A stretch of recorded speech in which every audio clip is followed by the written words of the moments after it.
વિગતવાર સમાચારોની તો ચીનમાં હાહાકાર મચાવનાર HMPV નામનો જે વાયરસ છે તેને પગમાં કહી શકાય કે ભારતમાં પગ પેસારો કર્યો છે। સરકાર સાથે સાથે આરોગ્ય તંત્ર પણ અહીં સજ્જ થયું છે। બનાસકાંઠા જિલ્લામાં આદિવાસી વિસ્તારમાં કહી શકાય આદિવાસી વિસ્તાર ધરાવતા એવા અમીરગઢ તાલુકામાં 2 સામૂહિક આરોગ્ય કેન્દ્રો અને 7 પ્રાથમિક આરોગ્ય કેન્દ્રો આવેલા છે, જે તમામ આરોગ્ય કેન્દ્રો પર આવતા દર્દીઓને સમયસર સારવાર મળી રહે તે માટે સૂચના આપી દેવાઈ છે। ઉપરાંત સામૂહિક આરોગ્ય કેન્દ્રોમાં 30 ઉપરાંત બેડ અને ઓક્સિજન સવલત ઉપરાંત તમામ જે પ્રાથમિક સારવાર છે તે મળી રહે તેવી ખાસ વ્યવસ્થા કરાઈ છે। HMPV વાયરસથી ડરવાની નહીં પરંતુ સતર્ક રહેવાની સરકારની ગાઈડલાઈન મુજબ ચાલવાની ખાસ જરૂર છે।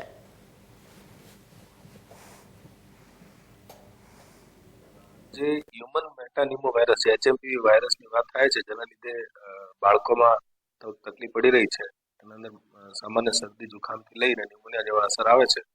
એના માટે અમીરગઢ તાલુકા હેલ્થ કચેરી દ્વારા કદાચ એવા કેસો આવે તો એમના અટકાવવા માટેના પૂરતો પ્રયત્ન કરવામાં આવ્યા છે। આપની જાણ માટે આપણે ત્યાં 2 સામૂહિક આરોગ્ય કેન્દ્ર છે, અમીરગઢ અને વિરમપુર। આ સિવાય 7 પ્રાથમિક આરોગ્ય કેન્દ્રો છે। આ તમામ આરોગ્ય કેન્દ્રોમાં આ વાયરલ પ્રોબ્લેમ કદાચ આવે તો એને અટકાવવા માટે અને એની સારવાર માટેની પૂરતી સુવિધા ઉપલબ્ધ છે। આપ જાણો છો અમીરગઢ સામૂહિક આરોગ્ય કેન્દ્રના અંદર 30 બેડનું હોસ્પિટલ છે, જે ઓક્સિજન પ્લાન્ટ સાથે છે અને જરૂર પડે ત્યાં ઓક્સિજનની સુવિધા પણ ઉપલબ્ધ થાય છે। આ સિવાય લેબોરેટરીના અંદર જેટલા પણ ટેસ્ટ થવા જોઈએ આ તમામ ટેસ્ટ માટે આધુનિક મશીનોનું હાલ ઇન્સ્ટોલેશન થઈ ગયું છે અને ત્યાં આ મશીનો દ્વારા રોગીની તપાસ થઈ શકે છે।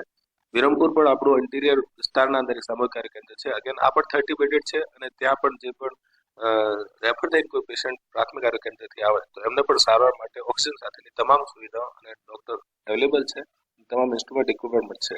સાથે સાથે પ્રાથમિક આરોગ્ય કેન્દ્રના અંદર પણ અમે એના માટે સ્ટેન્ડ બાય રહેવાની સૂચના આપી દીધી છે અને લોકોને અમે આગ્રહ કરીએ છીએ કે જે સામાન્ય પ્રિકોશન્સ હોય છે, હાથ ધોવા